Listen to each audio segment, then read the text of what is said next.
Hemos estado muchas veces en ILEL Buenos Aires, también alguna vez en ILEL Córdoba, así que realmente un placer enorme.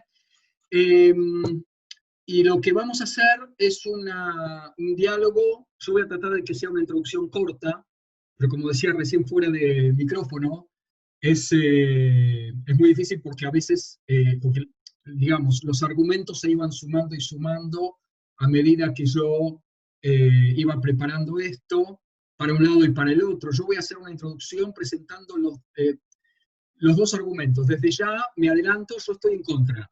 Esto lo digo porque, si bien voy a tratar de ser honesto en la presentación de las posturas a favor, que son de peso, hay que decirlo,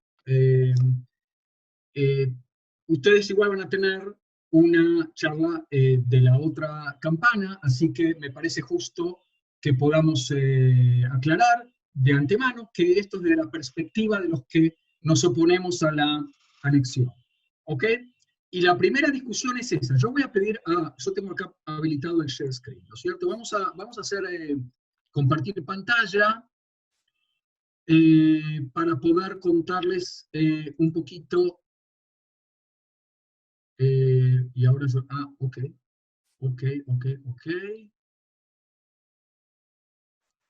Creo que, ahí está. Lo primero es el tema del lenguaje, ¿sí? Yo ahora no voy a ver más un segundito, chicos, porque tengo un desperfecto en la compu.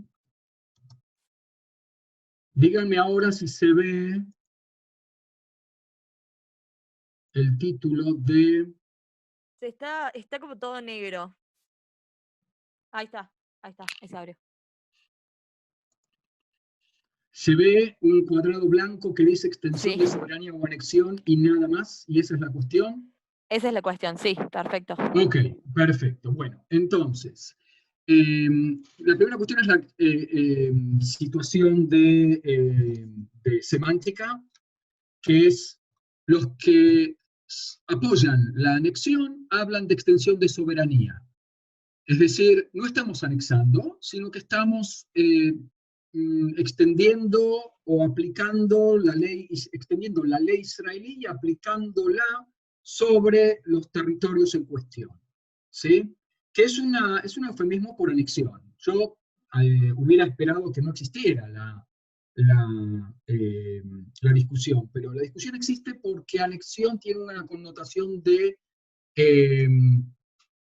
crimen de guerra, ¿sí? Que después de la Segunda Guerra Mundial, por la Convención de Ginebra, está prohibido anexar territorios de otro país. Y entonces esto no es una anexión, porque no es un crimen de guerra, sino una extensión de la soberanía y de la ley israelí a los territorios en cuestión.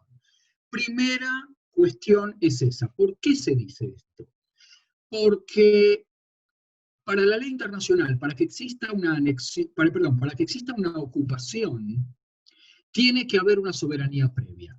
Por ejemplo, el Sinaí egipcio era territorio ocupado. Y entonces cuando Israel hizo ¿por qué? Porque había una soberanía previa de Egipto. Y entonces cuando Israel hace el acuerdo de paz con Egipto en 1979, Begin con Sadat, entonces la palabra fue devolver. Israel le devuelve a Egipto territorios que le pertenecían, la península del Sinaí, a cambio de paz. Con el Golán existe una situación similar.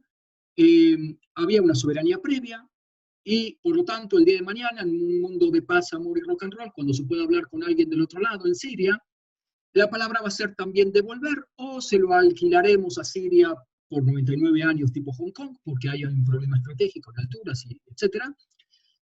Pero algo va a haber que hacer, porque ahí había una soberanía previa y por lo tanto el Golán es territorio ocupado, a pesar de que Israel lo haya anexado en 1981, es una anexión unilateral, no reconocida por la comunidad internacional y, lo más importante, por el Consejo de Seguridad de las Naciones Unidas. Dicho esto, no ocurre lo mismo con Cisjordania y Gaza. En Cisjordania y Gaza no había otra soberanía cuando se conquistan en el 67, tampoco en la partición de la ONU. En la partición de la ONU no hay soberanía de nadie, en este momento en el 47, y en el 67, por lo tanto, cuando Israel captura los territorios de Cisjordania y Gaza, entre otros, esos territorios no pueden llamarse ocupados desde un punto de vista de ley internacional porque no había una soberanía previa, y por lo tanto, aun si aceptamos, si apoyamos la solución de 2 estados para 2 pueblos, el día de mañana la palabra no será devolverles territorio a los palestinos, sino entregarles territorios a los palestinos para que por primera vez tengan su estado independiente. ¿De quién se tomaron esos territorios? No de los palestinos, sino en el 67 de Jordania. Jordania lo había anexado en el 1950, también fue una anexión unilateral no reconocida internacionalmente, y por lo tanto, esos territorios no son territorios ocupados, sino territorios en disputa. Egipto, si nos referimos a la Franja de Gaza, nunca había anexado tampoco la Franja de Gaza, y por lo tanto en esos territorios no hay soberanía alguna. Dicho sea de paso, existen 2 territorios en el planeta sin soberanía alguna. Uno de ellos es Cisjordania y Gaza, y el otro nos compete como argentinos, no sé si alguien sabe, la Antártida, ¿ok? Pero eso es anecdótico. Yo me pasé 12 años de escolaridad calcando como un tonto la Antártida Argentina con papel de calcar, tinta china y plumín, para venir a enterarme años después que la Antártida Argentina no es Argentina. Hay un pedido, hay un tratado de la Antártida, etcétera, etcétera, pero no es soberanía nacional argentina. De todos modos, eso al margen. El otro territorio es Cisjordania y Gaza, y por lo tanto en la ley internacional no hay ocupación. ¿Desde qué punto de vista sí podemos decir que hay ocupación? Si queremos, desde el punto de vista de la política y la situación humana. ¿Qué quiere decir eso?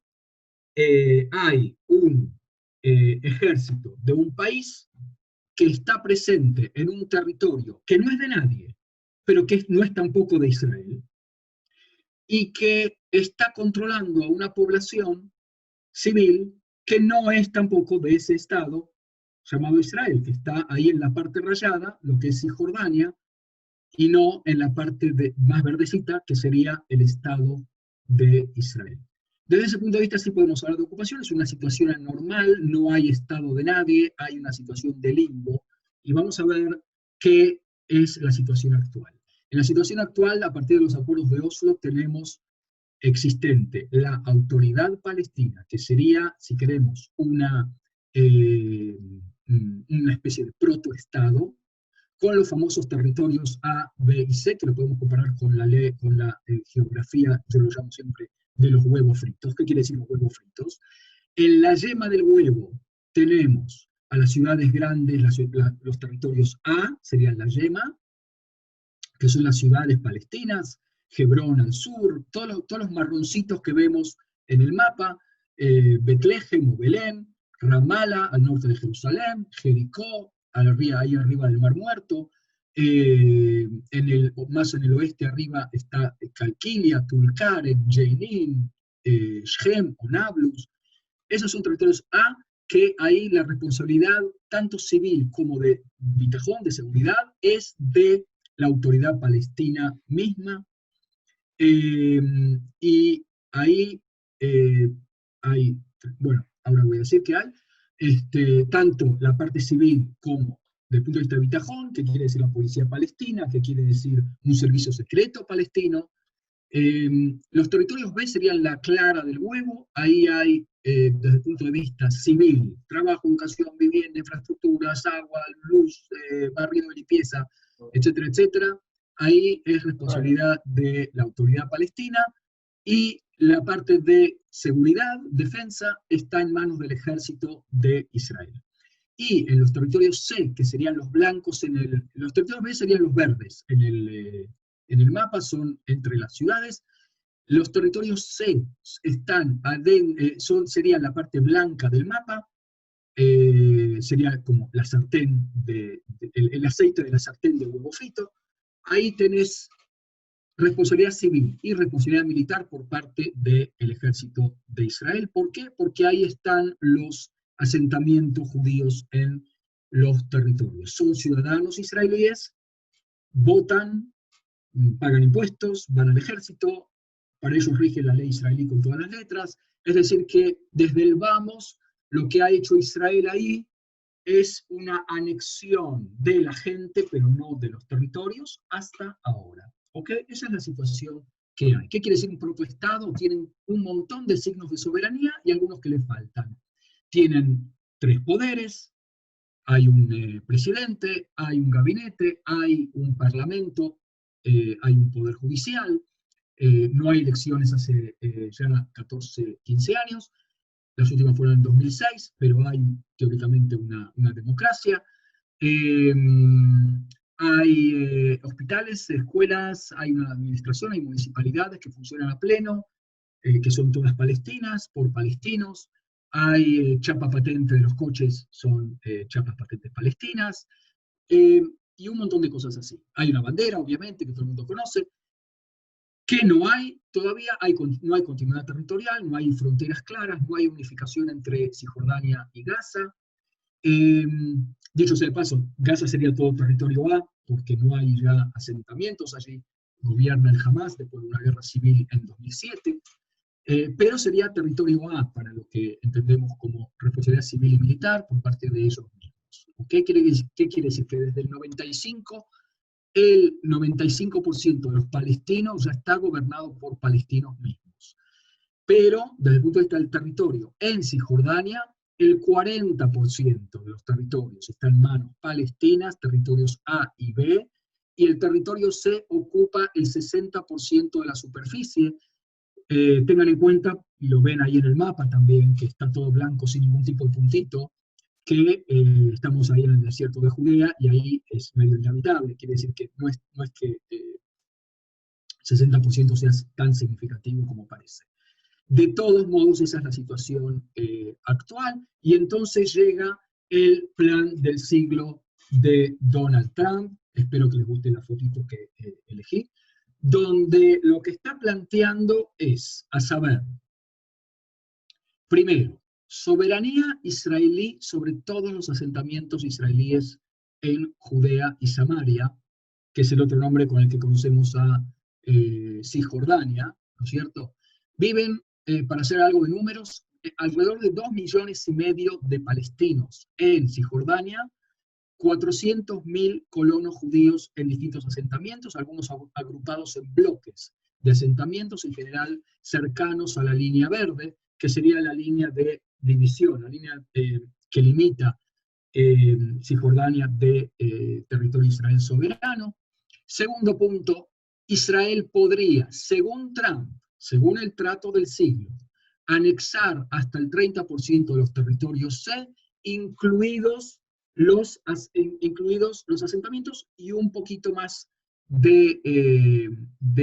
que puedan crecer alrededor de ellos, y incluiría también la soberanía israelí sobre el Valle del Jordán en su totalidad. Vuelvo al mapa un segundo, que es toda la zona, si ven, a la derecha de las zonas verdes, toda esa franja blanca con puntos rojos y azules, que limitan con Jordania.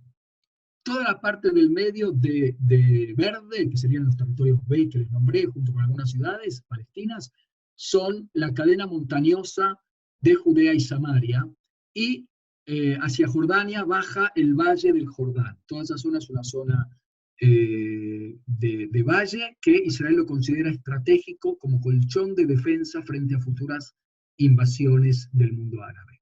¿Ok? Entonces, soberanía israelí sobre el Valle del Jordán para controlar bien las fronteras internacionales. Jerusalén, atención, permanecería bajo soberanía israelí, es decir, que Trump estaría reconociendo la soberanía israelí que Israel anexó por una ley de la Knesset, si se acuerdan, igual que en el Golán. Esto fue en 1980, la anexión de Jerusalén Oriental, y por lo tanto, para la ley israelí, y ahora también para Trump, o sea, para Estados Unidos, Jerusalén, tanto la occidental como la oriental, estaría en manos de Israel. A cambio de todas esas anexiones, Israel le compensaría con territorio. Halutza quiere decir está en el Negev, en la frontera con Egipto, territorios bastante desérticos del desierto del Negev, pero el Negev no es tan desértico como el Sinaí. Israel logró fertilizar de alguna manera el Negev, como todo el mundo sabe, el florecimiento del Negev, y en eso Israel también podría dar una mano para que esos sí sean territorios fértiles y también territorios poblables. No habría derecho al retorno de los refugiados, es decir, que se terminaría de resolver el tema de los refugiados, y habría que absorber a los que son hoy en día refugiados de un modo más normalizante de sus vidas, porque hoy en día el estatus de refugiados es algo que pasa de generación en generación, que también es una anomalía internacional. Entonces la pregunta es, lo que pasó es así. Me olvidé de poner otra parte del trato del siglo. Esto lo traje de otra PowerPoint y me olvidé de pasar otra parte importante, que es, si yo compenso en Halutza, ¿qué quiere decir compensación territorial? ¿Para qué? Para la creación de un Estado palestino en los territorios A y B. Vamos al mapa del plan. O sea, todas las partes verdecitas, verdes oscuras, no sé qué color ven ustedes, verde-azul, estarían destinadas, formarían el Estado palestino.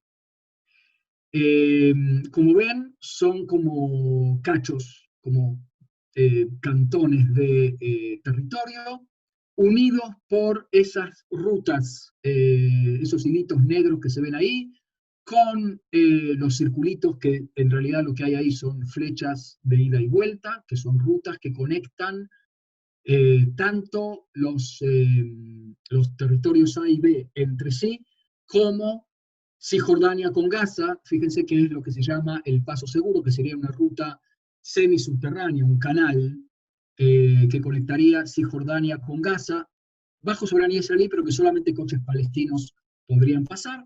Y ahí tienen, al lado de la Franja de Gaza, o sea, al sur de la Franja de Gaza, tienen dos áreas más también conectadas por una ruta, que serían también parte del Estado palestino, hoy en día bajo soberanía israelí en el Negev. ¿Está bien? Ese sería el Estado palestino, pero ¿con qué condición? Que la autoridad palestina, o sea, el Estado palestino, reconozca la naturaleza judía del Estado de Israel, cosa que no ha hecho hasta ahora. Eso sería un tema también aparte. Que reconozca que no van a tener soberanía ninguna en Jerusalén, que la capital la van a tener que poner en otro lado, y que van a tener que renunciar al derecho al retorno de los refugiados. Dicho sea de paso, el reclamo de derecho al retorno es ¿a dónde? No al Estado palestino, sino al Estado de Israel, cosa que crea un absurdo dentro de la negociación de paz, porque implica como si Argentina negociara un plan de paz con Uruguay, por el cual, no sé, 3 millones de argentinos, Uruguay tendría que aceptar que se mudaran a Uruguay, ¿no? O sea, es el único caso de negociación internacional donde una parte exige que la otra acepte parte de la población de la primera parte. No sé si me siguen. Pero eso es un poco las condiciones que le pone Trump a los palestinos en este trato. Hay que decir que los palestinos ya rechazaron todo este plan también incluía 50.000 millones de dólares para el desarrollo de Palestina, y eso. Y los palestinos también rechazaron esa ayuda económica. ¿Está bien? Dani, puede ser que haya preguntas, y si quieren hacer un capítulo de preguntas antes de pasar a los argumentos, a favor y en contra de anexar. Dale, si querés, te las leo. Dale. Dale, bueno, esto le pregunté yo y digo, ¿cuál es la relación entre Hamas y la OLP? O sea, ¿sería posible que realmente se creen como un mismo Estado? Aclaración, hoy en día ya, o sea, Hamás no es parte de la OLP. La OLP es una organización techo. Piensen ustedes en la Organización Sionista Mundial, de los que los palestinos se copiaron todo más o menos del movimiento de liberación nacional judío, el sionismo. Los palestinos tomaron un montón de cosas. Una de ellas es la OLP, y el Hamás nunca aceptó ser parte de la OLP. Lo que hablamos es de la autoridad palestina. Y hoy lo que tenemos es una fractura, una división entre el Hamás y el Fatah, que es el partido que gobierna la autoridad palestina, es el partido de Arafat y hoy en día de su sucesor Mahmoud Abbas o Abu Mazen. Y esa es una de las dificultades que ellos tienen. Es decir, no pueden unificarse, trataron 1000 veces de hacer gobierno de unidad nacional para obtener el reconocimiento del Consejo de Seguridad a su futuro Estado palestino. Tienen que tener unificación de gobierno, y no lo logran porque tienen agendas totalmente inversas. El Fatah, la autoridad palestina reconocida en Cisjordania, acepta la solución de 2 estados, no la calidad judía del Estado judío, pero sí 2 estados. Y el Hamás dice que eso es no solamente una traición, es una apostasía, es una herejía, porque ellos hablan en términos religiosos. Entonces ya desde ese punto de vista, cuando el dogma se impone, eso le da un carácter religioso al conflicto, y ahí estamos también trabados. Desde ese punto de vista, entonces no podrían, por ahora, no podrían unificarse. Próxima pregunta. Perfecto. Sí, dice Carpo, pregunta, ¿cuál es la importancia de este reconocimiento de Estado judío por parte del futuro Estado palestino? Desde el punto de vista del contenido, está bien. Yo estoy de acuerdo con que el Estado, que la solución tiene que ser 2 estados para 2 pueblos, no 2 estados a secas. ¿Qué quiere decir? Que nos venimos a dar cuenta en los últimos años, porque no queríamos leer entre líneas, que lo que acepta el Fatah no es 2 estados para 2 pueblos, es 2 estados. Un estado palestino y otro estado que sea democrático, laico de todos sus ciudadanos.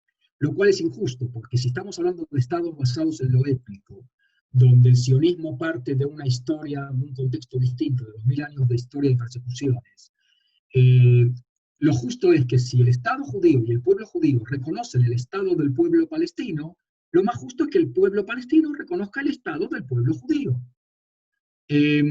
Y una de las razones para las que, y por eso es importante, ¿sí? Lo que pasa, y podríamos extendernos más, pero lo que pasa es que más importante que el reclamo israelí al reconocimiento del Estado judío es el rechazo de los palestinos que dicen nunca vamos a reconocer la naturaleza judía del Estado de Israel. Ellos dicen que porque hay una minoría grande árabe en Israel, y uno puede decir so what, o sea, ¿qué importancia tiene eso? Tanto en cuanto se mantenga como un Estado democrático. Pero tiene que ver en el fondo con que los palestinos siguen manteniendo en el fondo de su corazón el dogma religioso de Dar el Islam, de la tierra sacra musulmana, por la cual el judaísmo no es un pueblo, es una religión, y por lo tanto una religión que es monoteísta pero no es musulmana, no puede tener una soberanía propia sobre tierra sagrada musulmana. Eso lo podríamos hablar en otro encuentro. ¿Cuál es la ideología muy ordenada y muy formal del Islam radical? No son salvajes, irracionales. Es una ideología muy racional, pero dogmática religiosa, ¿no? Y entonces uno se puede hacer esta pregunta: ¿por qué la negativa con tanto entusiasmo al reconocer la naturaleza judía del Estado de Israel? Y un poco tiene que ver con todo eso, y con entender que el reconocimiento de la naturaleza judía del Estado de Israel también sería una forma de terminar el conflicto, porque si ellos deciden reconocer la naturaleza judía, están diciendo ya no nos basamos en el dogma religioso, nos basamos en un dogma racional, de intereses, parte para vos, parte para mí, podemos vivir juntos en soberanía, cada uno en la suya. Y eso acerca al fin del conflicto. Sí, esa es la importancia. ¿Alguna otra pregunta? Perfecto, sí. Esta me parece que es medio comentario pregunta. Gastón dice, ¿dónde está el acuerdo del siglo si del otro lado no hay nadie? O sea, ¿esta es una propuesta de Estados Unidos e Israel? ¿El acuerdo con quién se firma o negocia? ¿O es unilateral? Claro, tal cual. Ahí está el kit de la cuestión, señores. porque cuando se firma el acuerdo del siglo, se firma entre Trump y Netanyahu. Y automáticamente se festeja en Israel, del lado derecho del mapa político, que vamos a anexar. Y como ellos no aceptaron, entonces no va a haber Estado palestino. ¿Qué nos importa? Y entonces uno dice, momento, esto era, en inglés no se llama el plan del siglo. Yo puse antes otra traducción que es el trato del siglo. O sea, the deal of the century. No the program of the century. No es una cosa que Estados Unidos puede dictar y porque se llama Estados Unidos lo puede imponer. Como Trump es el presidente más inclinado hacia las posiciones israelíes que ha tenido Israel en su historia, más o menos, desde Eisenhower, no sé, ponele, ¿sí? Después de la Segunda Guerra Mundial. Entonces, todos en el gobierno y en la derecha israelí están diciendo no que el plan es una propuesta de paz, sino que es un plan y que el hecho de que en el plan diga Israel puede anexar hasta el 30% de los territorios de Cisjordania, es una luz verde ya ahora para anexar. Y si los palestinos no lo aceptan, entonces perito para la vida.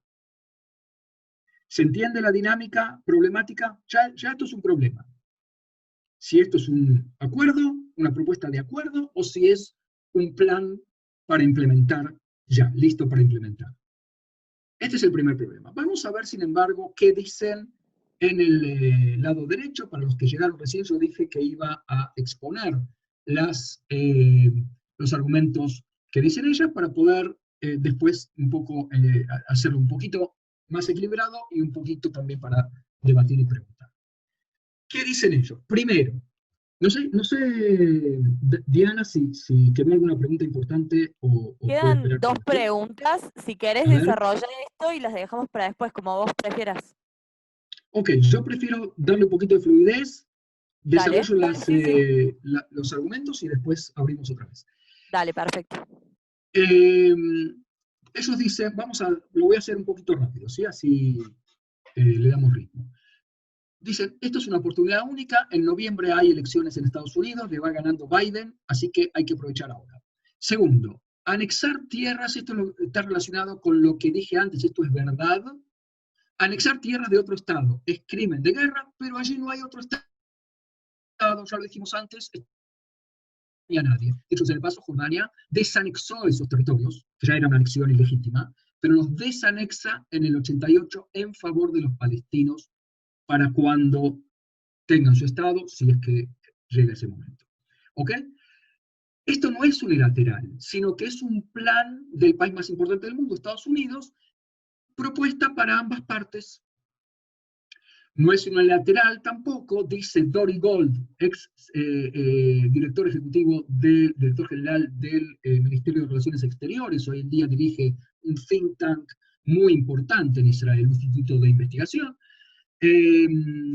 Dice que es un compromiso territorial, es una conciliación territorial. 30% de Israel, pero también acepta a Israel un 70% para los palestinos. No puedes aceptar una parte del trato sí y otra parte del trato no. Aquí hay una propuesta beneficiosa para ellos también.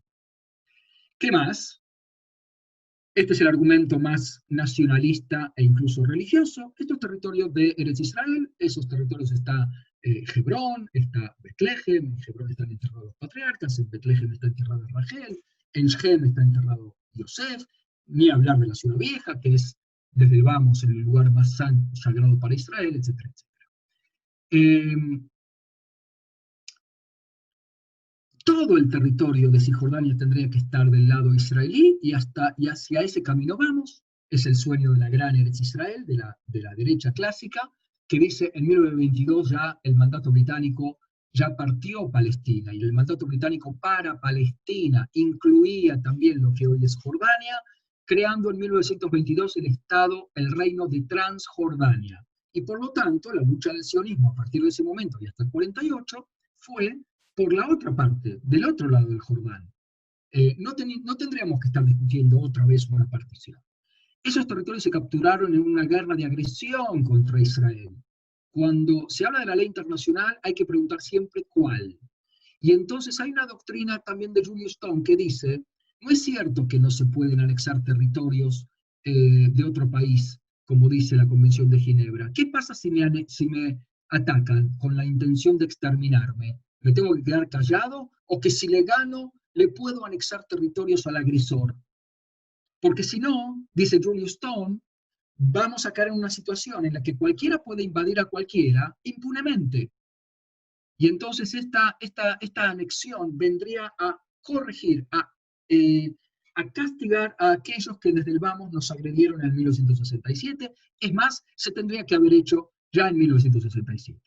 La 242, la resolución de la ONU emitida después del 67, de la Guerra de los 6 días, llamaba a retirada de territorios conquistados en la guerra y no a retirada de los territorios. Por lo tanto, queda la discusión, queda abierto si es de todos los territorios o de parte de los territorios como condición para reconocer a Israel. La condición de la retirada de esos territorios es precisamente que todos los demás países reconozcan a Israel, porque otra parte de la 242 también decía reconocimiento de las fronteras reconocidas y seguras para todos los estados de la zona. Como los países árabes no reconocieron a Israel y su derecho a la existencia y a sus fronteras, entonces Israel no se retiró ni de parte de los territorios ni de todos los territorios, y eso es lo que todavía no ha ocurrido, un reconocimiento de parte de los demás. ¿Qué pasa con los palestinos en las zonas que se vayan a anexar, que van a ser parte del Estado de Israel? Bueno, de esto no se habló tanto en realidad, pero los que hablan, por ejemplo, de anexar todos los territorios, dicen no habría peligro para la mayoría judía en el Estado de Israel, porque los palestinos tendrían el mismo estatus de los palestinos en Jerusalén Oriental hoy en día, que tienen todos los derechos sociales, tienen derechos políticos también a organizarse y a votar en las municipalidades. El único, pero el único derecho que no tienen es el de votar en la Knesset. Dicen, yo no le voy a dar derecho a los palestinos para que decidan si mi hijo va a ir a una guerra o no. Este es un argumento también de peso, hay que entender las preocupaciones de la gente. No hay apartheid porque no hay negación de ciudadanía, es una ciudadanía que nunca tuvieron. Acuérdense que en el apartheid se les quita la ciudadanía sudafricana a los negros de Sudáfrica, que ya la tenían desde la creación de Sudáfrica, y se les quitó en el apartheid de 1948. Aquí no hay apartheid por un montón de razones. Una es la legal, es esa, no hay negación del retiro de la ciudadanía, anulación, tampoco hay separación de ningún tipo, sigue habiendo derechos sociales de todo tipo, salvo uno pequeño, el de votar para gobierno. ¿Ok? Ahora en contra de anexar. No sé si abrimos ahora para otra pregunta, tengo la duda, o vamos primero con los argumentos en contra. Y, ¿qué opinas, Diana, vos que ves las preguntas? No, yo digo que vamos, sigamos y después veremos porque hay preguntas de todo tipo, no tan religiosas. Ah, ok. Igual me falta muy poquito, vamos, rápidamente. Este es un argumento por derecha. Los colonos en los territorios no todos apoyan la anexión. No quiero el plan de Trump, dicen en los territorios. No quiero, porque lo que apoyó Netanyahu, al cual lo llaman izquierdista ahora, está apoyando un Estado palestino. Dicho sea de paso, by default, todos los acuerdos que se le propusieron a Israel desde John Kerry, etcétera, todos hablaban de un Estado palestino y Benjamin Netanyahu siempre dijo que sí, probablemente sabiendo que los palestinos lo estaban rechazando, ¿no? Y entonces él puede quedar como el que quiere la paz y que los palestinos son los negacionistas. Pero los colonos dicen preocupados, momento, acá viene con gato encerrado, viene con un Estado palestino adentro del paquete. ¿Sí? Entonces se oponen a la anexión desde ese lado. Es unilateral porque los palestinos no aceptaron el deal, entre comillas, es lo que decíamos antes.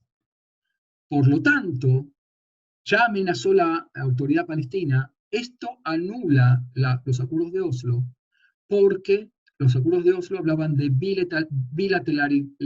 bilateralidad, despacito. ¿Ok? ¿Qué quiere decir esto? Que cualquier cambio al status quo de los territorios o de lo que sea, se tenía que haber hecho de modo bilateral por un acuerdo. Dicho sea de paso, los palestinos también hicieron cosas unilaterales como buscar y obtener el reconocimiento, primero declarar la independencia, segundo obtener el reconocimiento de países al Estado independiente palestino que todavía no se creó. Por ejemplo, nuestra expresidente Cristina Kirchner, Dilma Rousseff, Bachelet y, por supuesto, Venezuela, Colombia, un montón de países, y Uruguay sí dieron ese reconocimiento. ¿Tá? Entonces eso también fue unilateral, pero esta anexión también sería violatoria de los acuerdos de Oslo.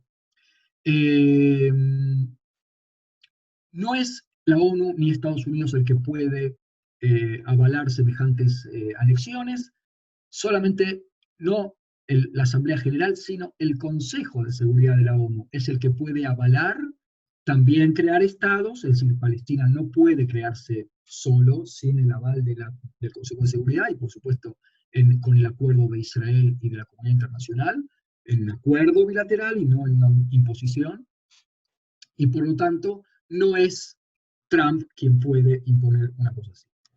¿Qué otras amenazas nos esperan? Fin de los acuerdos de Oslo implica también violencia, una posible tercera intifada. Eso no amenaza solamente a Israel, sino también a la autoridad palestina misma. Esto de la cooperación con la ANP, la Autoridad Nacional Palestina, es muy importante porque hasta ahora Mahmoud Abbas, el presidente palestino, la considera sagrada, la cooperación en temas de seguridad entre la policía y el servicio secreto palestinos, con el ejército israelí y FAUDA, o sea, el servicio secreto israelí, para mantener a raya el terrorismo del Hamas, que también pone en jaque a el Fatah, al gobierno oficial de la Autoridad Nacional Palestina. Y por lo tanto, una anexión puede arrastrar el fin de esa cooperación, puede arrastrar una revuelta que también amenace la mera existencia de la autoridad palestina, y en ese caso Israel tendría que volver a hacerse cargo de casi 3 millones, 2 millones y medio, hay quienes hablan de 2.700.000, de palestinos en Cisjordania, cosa que Israel y por supuesto las fuerzas de seguridad desrecomiendan eso totalmente. Los países árabes, hace poquito en Yediot Ahronot, el diario israelí, salió una nota de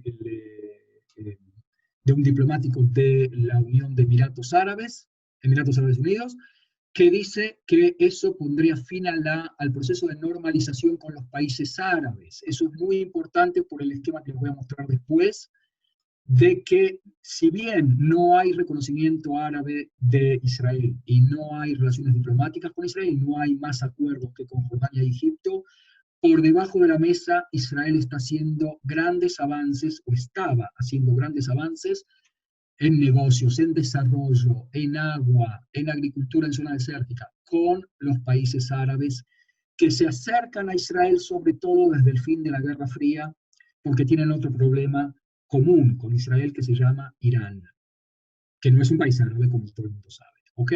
Y eso amenazó el diplomático. Esto es peligroso, la anexión, porque pondría fin a este proceso de normalización. El rey Abdalá de Jordania amenazó con algo muy concreto, poner fin a la paz con Jordania.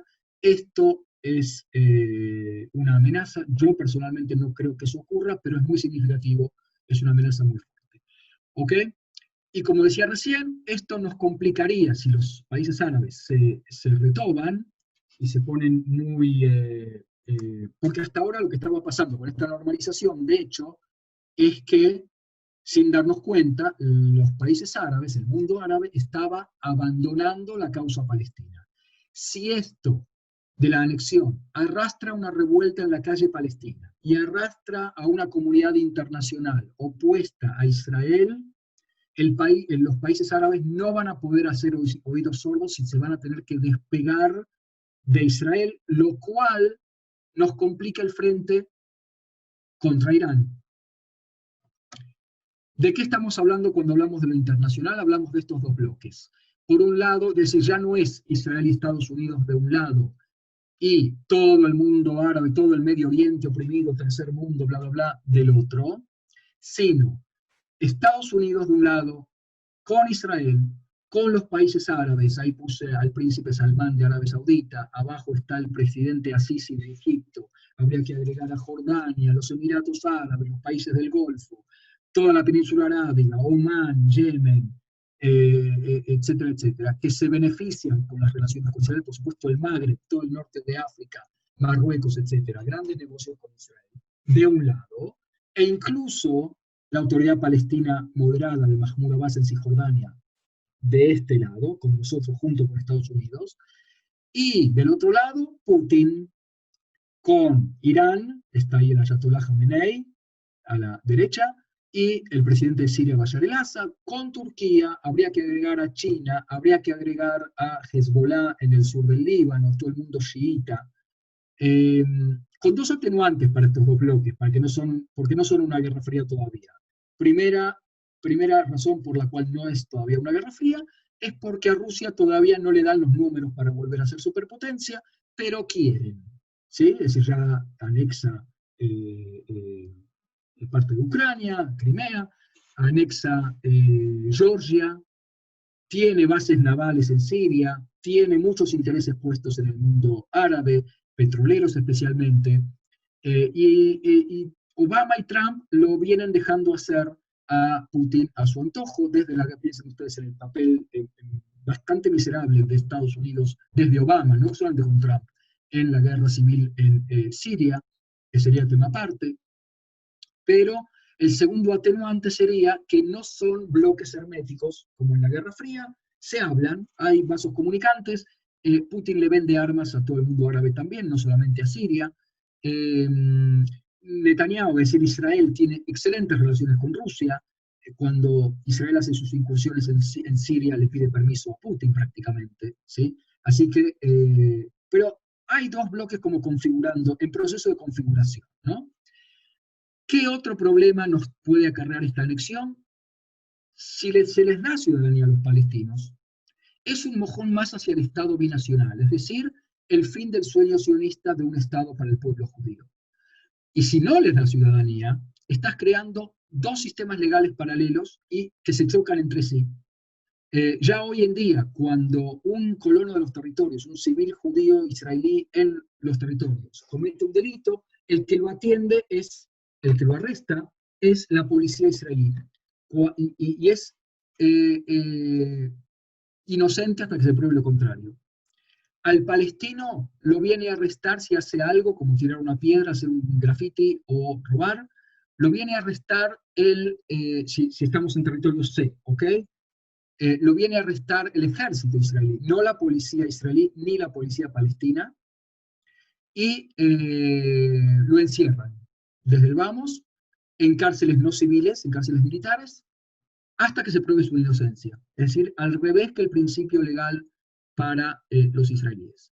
Y si anexás y no les das ciudadanía, entonces estás sellando esa situación anormal que tendría que ser temporaria.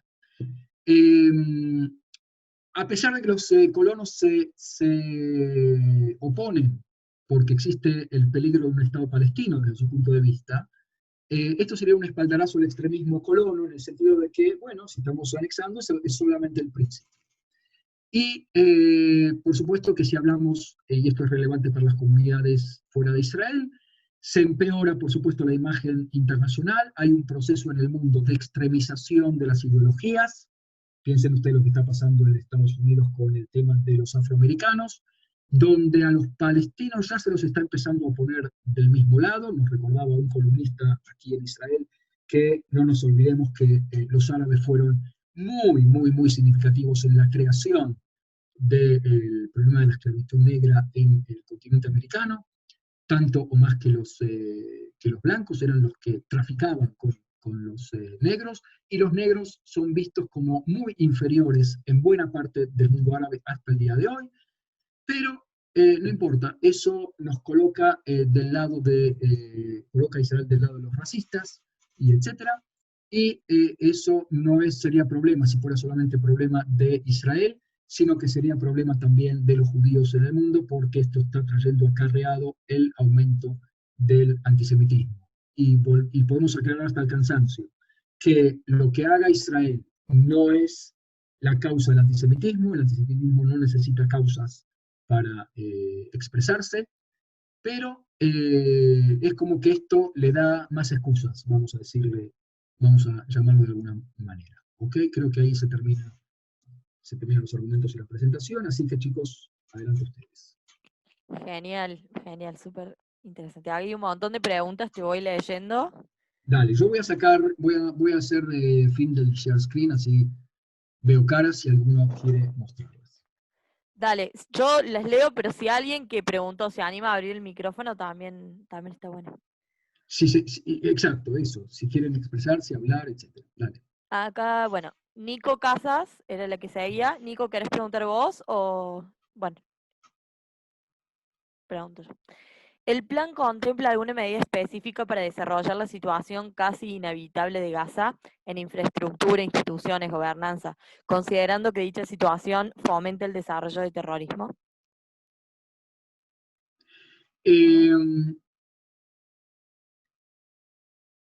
Yo siempre aclaro, la pobreza no es causa del terrorismo.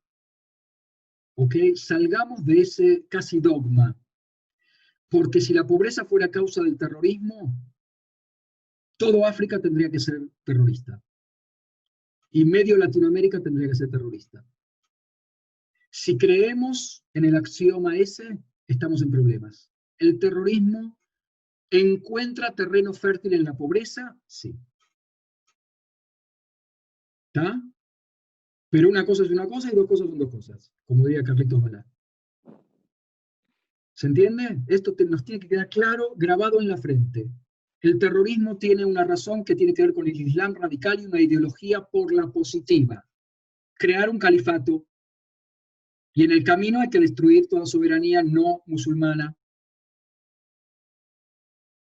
¿Sí? Tiene una agenda de construcción, no una agenda solamente de destrucción de Israel.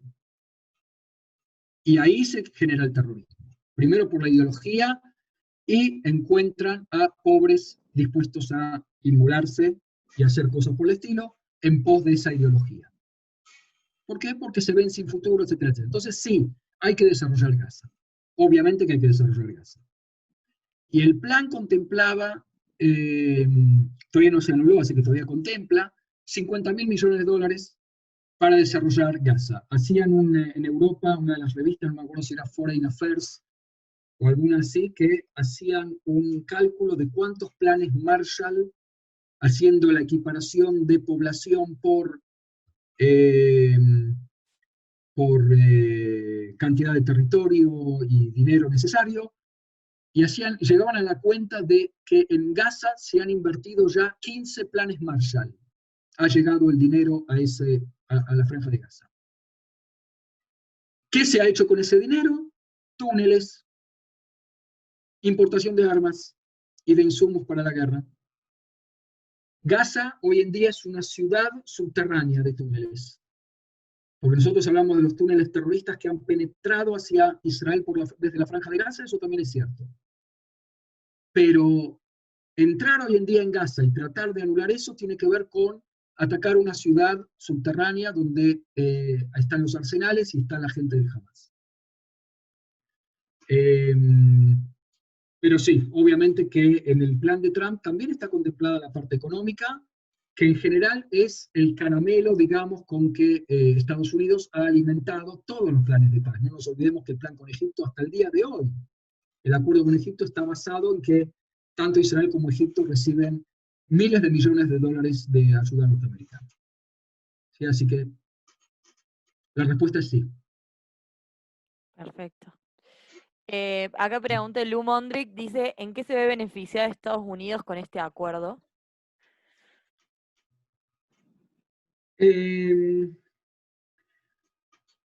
Trump está dejando un poco de tierra arrasada, ¿no? Y entonces, tanto para Netanyahu acá en Israel como para Trump, es medio lo único que van a lograr, si lo logran, ¿no? Entonces, el legado de Trump y digamos parte de su campaña política es hacer cosas que beneficien a su electorado judío en Estados Unidos y especialmente, que es muchísimo más numeroso, a su electorado evangélico en Estados Unidos.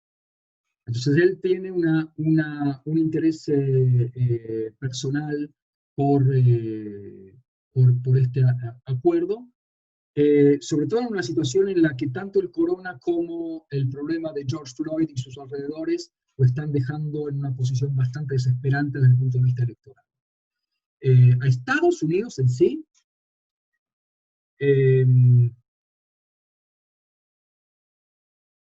habría que pensarlo más, porque por un lado está el tema de que Estados Unidos está abandonando el Medio Oriente como arena geopolítica de interés. ¿Por qué? Porque a Estados Unidos hoy en día le interesa menos el petróleo del Medio Oriente, porque ha encontrado otra fuente, ha encontrado nuevas fuentes petroleras en Estados Unidos mismo, está aplicando mucho el fracking, y entonces eso le da muchas ventajas comerciales en el mundo petrolero. Y entonces se puede permitir un gobierno como el de Trump actuar más por consideraciones de tipo ideológico, consideraciones de tipo la amistad carnal histórica de Estados Unidos con Israel y consideraciones así. Habría que desarrollar más, pero más o menos por ahí. Claro, puedo agregar a mi pregunta. Nada, yo había escuchado como que tenía que ver quizás como con el petróleo más que nada, ahora me estás diciendo que no, pero entiendo que en todo acuerdo algo económico también se tiene que llevar. Entonces, hay algo que arregla con Netanyahu que se lleva de, no sé, tecnología, armas, que quizás no se sabe, no sé, estoy preguntando porque... Sí, yo entiendo el mundo conceptual de América Latina, en tanto no poder entender los conflictos o las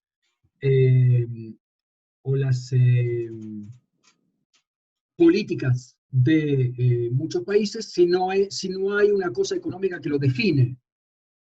Acá lo económico puede estar contribuyendo, pero acordate que Israel no tiene una sola gota de petróleo.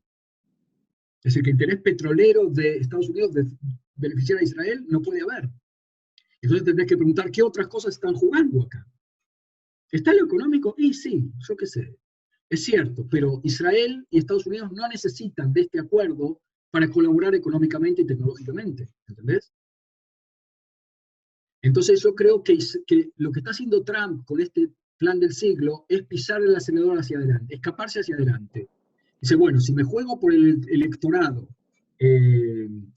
evangélico y judío en Estados Unidos, que son millones y millones de personas, lo hago hasta el final, y que sea lo que Dios quiera, y que me vengan a buscar, y qué me van a hacer, a ver.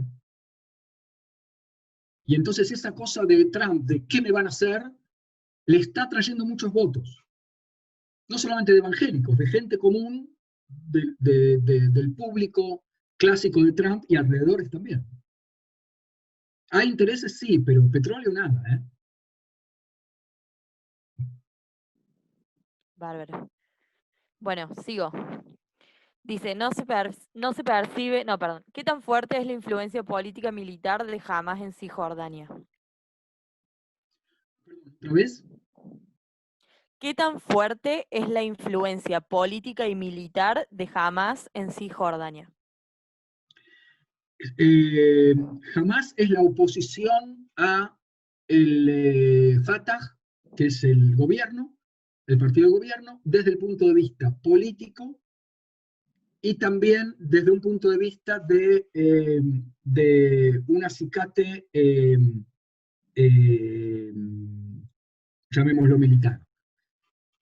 ¿En qué sentido? Hay alrededor de 300 atentados fuertes en Cisjordania por parte del Hamas que son frustrados por el ejército israelí en cooperación con las Fuerzas Armadas palestinas. Es decir, cuando Israel frustra un atentado porque entra dentro del territorio B, que ya dijimos que es responsabilidad militar del ejército israelí, y en territorios A por la noche cuando nadie se entera. A atrapar a un terrorista que está planeando un atentado es porque el servicio secreto palestino lo sopló. Es decir, ¿en qué consiste la cooperación de seguridad famosa entre la autoridad palestina e Israel? En eso. En que a ambos les resulta de interés de Estado mantener a raya al Hamas y que no haya atentados. Porque Mahmoud Abbas entiende, y desde ese punto de vista también es un asset, un bien para Israel, que Mahmoud Abbas continúe, porque él cree a rajatabla que la cooperación de seguridad también lo hace sobrevivir a él en el poder.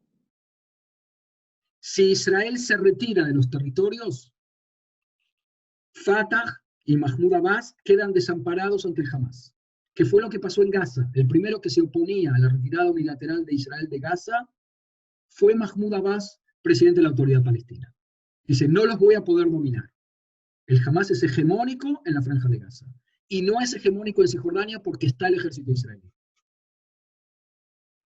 La gente que votaría, en Cisjordania la gente votaría a Hamas, porque son todos radicales islámicos que creen en el dogma famoso, que ya hablé antes. No. Votarían a Hamas como voto castigo contra el Fatah, porque es muy corrupto en el gobierno. Dicho sea de paso, los palestinos de la calle en su gran mayoría quieren un solo Estado. Dicen, no nos den más, no queremos más un Estado palestino. Anéxennos. Queremos un Estado de derecho. Y entonces eso también pone un desafío al sionismo y al Estado de Israel como Estado judío. Los palestinos quieren ser israelíes. Les digo, ¿pero ustedes quieren ir al ejército? Y me dicen, por supuesto, si es un Estado que nos va a defender a todos, donde yo voy a obtener mis derechos, es decir, que esto lo decía la revista Foreign Affairs también, los palestinos empiezan en una cantidad que ya está rozando el 70% a abandonar la causa nacional palestina por la causa civil. Dennos derechos, no importa quién gobierne, yo quiero que gobierne Israel, porque Israel muestra que cuando se pagan impuestos para una carretera, la carretera se construye. Ustedes pusieron en la cárcel a un primer ministro por corrupción, yo también quiero, me dice mi amigo palestino. Pero no puedo decirlo. Yo quiero, ustedes pusieron en la cárcel a un presidente por violación, yo también quiero. Yo quiero ser Israel, no me importa que se llame Israel, que se llame el Estado del pueblo judío, no me importa. Quiero poder mandar a mis hijos a la universidad, quiero poder viajar por Ben Gurión al exterior. Bueno, y un montón de cosas así. ¿Sí? Pero en Gaza votarían por el Fatah. ¿Por qué? Porque el Hamas también es opresor y corrupto también. No porque tenga una ideología más laica que el Hamas, o sí más laica que el Hamas. ¿Se entiende la dinámica? Y entonces cuando yo veo que desde 2006 no hay elecciones en la Autoridad Palestina, yo digo mejor. Porque en el Medio Oriente, lamentablemente, la dicotomía, el choque, no es como nosotros lo conocemos en Latinoamérica, democracia o dictadura.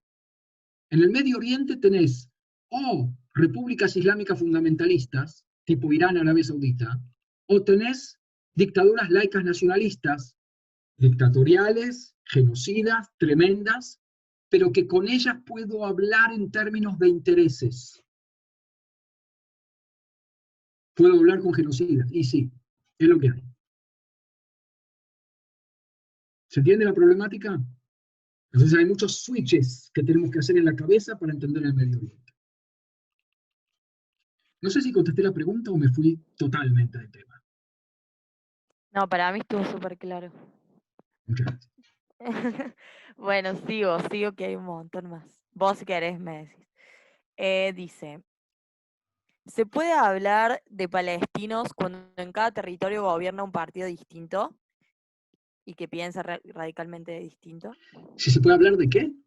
De palestinos, digamos, como una sola cosa, si en cada territorio gobierna un partido y se piensa radicalmente distinto. Mirá, hay muchos palestinos en Gaza que están desesperados por hablar con nosotros, por hacer actividades culturales con nosotros, por trabajar de vuelta en Israel como antes del 87, palestinos que entienden que todas las intifadas que hicieron los palestinos fueron un error garrafal, entre otros errores que hicieron los palestinos. Si no todos piensan como Hamas o como Fatah. Se calcula que todavía queda un 15% que piensa Fatah y otro 15% que piensa Hamas. La gran mayoría y que están en las ciudades básicamente. El resto, muchos piensan como yo dije antes, quieren paz, quieren poder mantener a sus familias, quieren poder trabajar.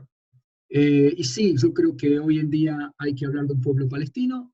Por ejemplo, desde el momento en que no podés plantear, como se fantaseó muchas veces, un Estado palestino solamente en Cisjordania. Porque dijimos, bueno, vamos a hacer un Estado palestino solamente en Cisjordania, con los que podemos hablar en términos de interés, todo lo que dije antes, y dejar aislada la franja de Gaza hasta que se pongan las pilas. Bueno, eso es un sueño erótico judío, nada más. Es una discusión de nosotros con nosotros. Los palestinos nunca van a aceptar un Estado palestino sin Gaza. Es como si yo te dijera, pero si los Haredim de Mea Shearim, los de negro, los ultraortodoxos, no aceptan el Estado judío porque no vino el Mesías. Y bueno, vamos a crear un Estado judío sin ellos. Dejamos a Mea Shearim afuera, que se cocinen en su salsa. ¿Alguien aceptaría una cosa así? ¿El pueblo judío? No. ¿Son un pueblo? Sí. ¿Son un pueblo milenario? No. Pero son un pueblo. Tendrán 100 años, lo más generoso que le podemos dar desde el punto de vista histórico, pero son un pueblo nuevo, pero son un pueblo. Y aspiran a una unidad, aunque no la pueden lograr por el momento. Bien. Después dice, ¿existe alguna propuesta que la OLP haya aceptado, así históricamente, o que haya hecho la OLP con relación a esto? Si la OLP haya hecho un paso de aceptación del plan de Trump. Si históricamente la OLP aceptó algunas de las propuestas de creación de Estado, de tierras, y si alguna vez la OLP propuso algo. La OLP reconoció al Estado de Israel en los acuerdos de Oslo. Y después, como secuela, como correlato, siguió una anulación de la parte de la Carta Nacional Palestina que llamaba la destrucción de Israel. Incluso Clinton fue invitado, porque medio se invitó solo a que él estuviera presente en la ceremonia donde se anulaba esto, pero es como que lo encontraron en el subterfugio. Algunos van a decir que en realidad no se anuló del todo, porque lo tiene que anular también el Comité Supremo de la OLP, yo qué sé, y eso no ocurrió, etcétera, etcétera, pero ese fue un poco el paso hacia Israel de buena voluntad que dio la OLP. La OLP está dispuesta, o sea, la respuesta primera es no. Nunca la OLP aceptó ningún tipo de propuesta conciliadora basada en dos estados, que implicara, por ejemplo, desde el año 2000, con Ehud Barak, que fue el principio, fue la primera vez que se propuso un principio de intercambio de territorios.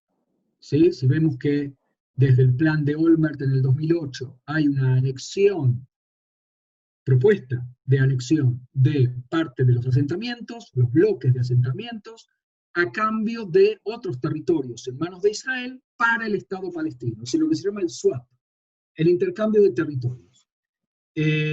Los palestinos no aceptaron el principio de swap.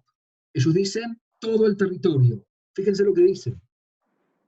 Si lo querés llamar propuesta, llamalo propuesta. Todo el territorio de Palestina, llámese Cisjordania y Gaza, en manos de Palestina, ni un solo asentamiento puede quedar ahí, lo que implica una limpieza étnica de 400.000 judíos hoy en día.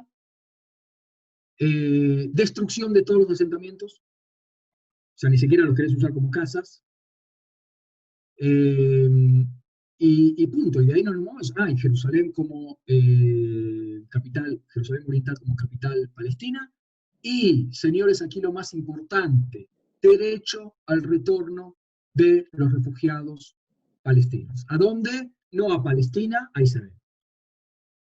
Lo cual es injusto y además es inexistente desde el punto de vista de la ley internacional de la que estamos hablando después de la Segunda Guerra Mundial, donde ningún pueblo desplazado, ningún colectivo desplazado, pudo apelar a tal cosa derecho al retorno.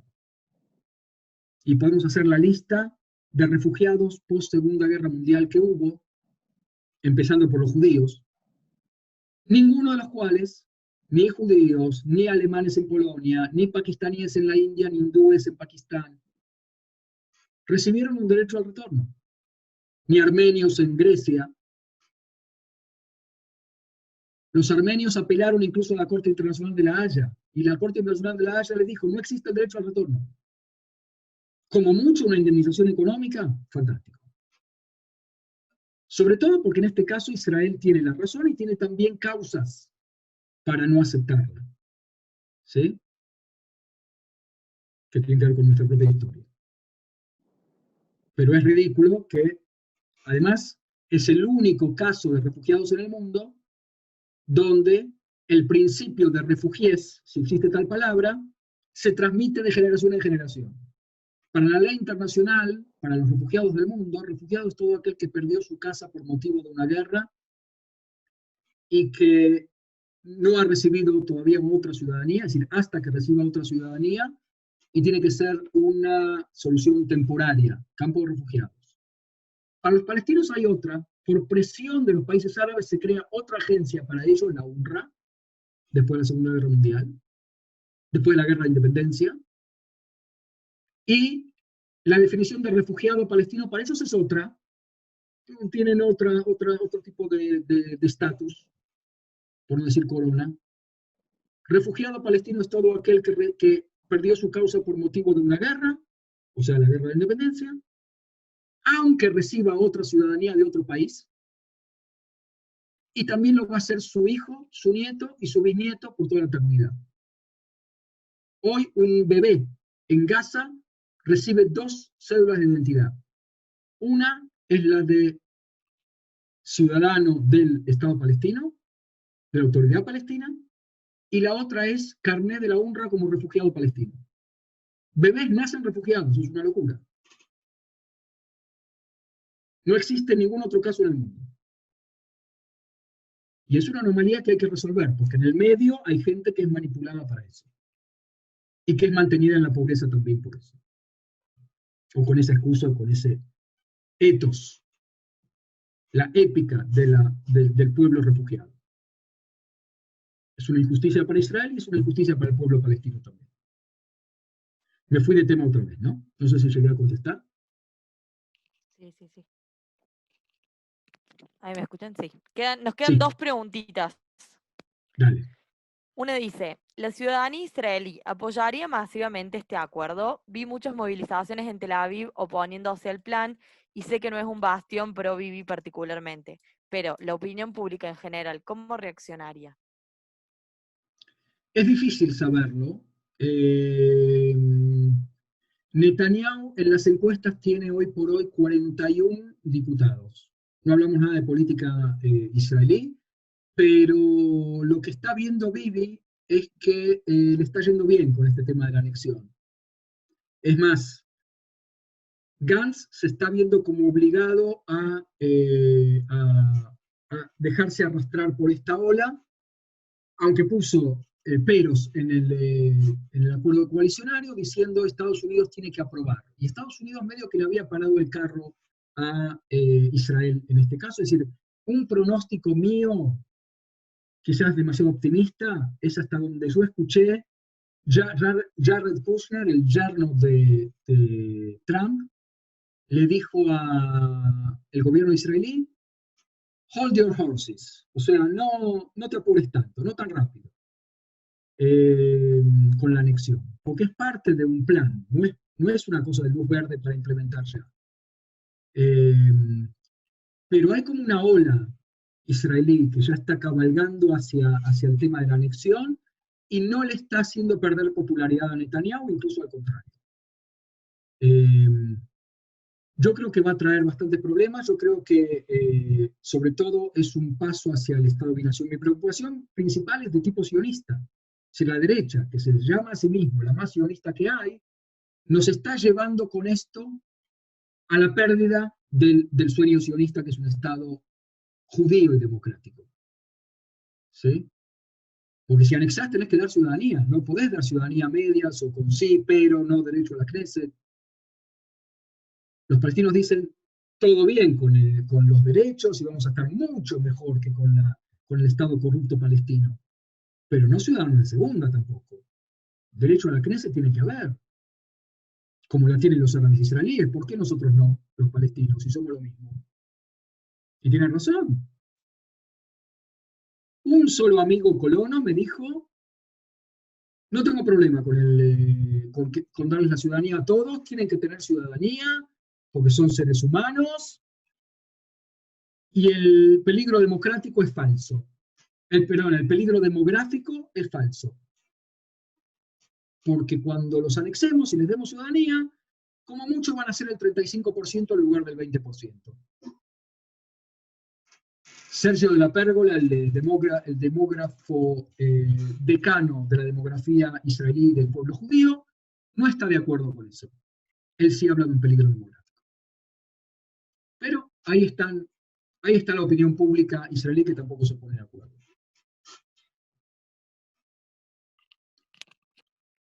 Next. Bárbaro. Genial. En realidad la última, medio que le respondiste, porque dice, ¿cuántas chances crees que tiene este plan de ser real, de aplicarse y cuándo? Si hay fechas. El 1 de julio estaba pronosticado la implementación. Siempre puede llegar a haber alguna postergación,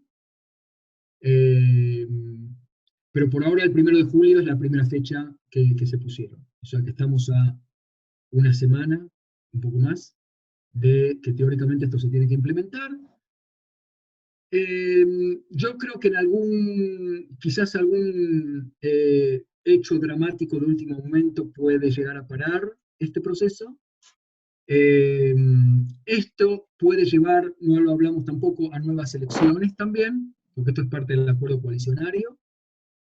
Y como ya, no sé si siguen las noticias en Israel, Cajol Labán, el partido de Benny Gantz es como un vagón de cola del gobierno de Bibi Netanyahu. Entonces, Netanyahu lo necesita por ahora como sello de goma para la anexión y para la votación del presupuesto nacional, que es la ley más importante de todo gobierno en Israel, que si eso no se vota, entonces cae el gobierno.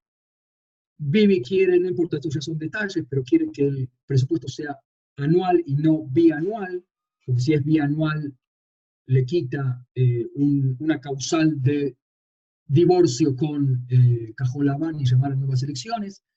Después de estas dos cosas, a Netanyahu le convendría ir a elecciones de nuevo porque le pasa el trapo terriblemente a Cajol Labán y a todos los que se vengan. Es decir, que el gran ganador de todo este proceso, incluida la anexión, sigue siendo Benjamin Netanyahu. Perfecto. Con todos los peligros que nos puede traer. Bueno, como se dice, stay tuned. Impecable, muchas respuestas, pero muchas preguntas nuevas también aparecen con todo esto. Muchas gracias ahí, Ezequiel. Muchas gracias, Marce, por tu tiempo, por tu dedicación, por seguirnos informando. Es un placer siempre escucharte y aprender de vos. Les cuento, primero gracias también a ustedes por estar ahí del otro lado bancando en esta hora medio extraña. Nos copa que estén ahí, que les guste, que hagan preguntas y que se copen. Dos cosas tengo para decirles. Una, acá Diani puso en el chat un link al form que es un feedback de cómo y qué les pareció el espacio. Siempre está bueno escucharlos y saber, porque simplemente estamos trabajando en conjunto y siempre suma su opinión. Y después contarles, como les dije al principio, este fue una visión y un pantallazo general de todo lo que tiene que ver con con este tema, la semana que viene, a las 15 horas, Argentina, también vamos a tener otro espacio con Gabriel Beltasgal, que nos va a dar otra visión de esta misma temática. Nos anda el link, así que después no se preocupen si ahora no anda, después se los mandamos por mail, no se preocupen. De nuevo, gracias Marce por tu tiempo y la pasión que le pones, y ojalá nos veamos pronto allá, ¿no? Los esperamos con ansias aquí en Israel. Este fue el mensaje. Seguiremos informando. No, de verdad, si pasa esto. Dale, muchísimas gracias por la invitación, la pasé bárbaro. Espero que ustedes Muchas gracias, Marcelo, sí, la pasamos bárbaro. Yo por lo menos me anoté todo. Algo, sí, David, tomando apuntes. Algo más, simplemente decirles que este espacio fue grabado. A quien tenga ganas de volver a ver el encuentro o quiera pasárselo a alguien que hoy no pudo estar acá presente, nos avisa y se lo mandamos. Michu agradece, muy claro todo. Gracias Marcelo e Hillel, siempre es un placer. Gracias Michu, a vos. Y bueno, gracias a todos y a todas. Nos vemos. Adiós, muchas gracias.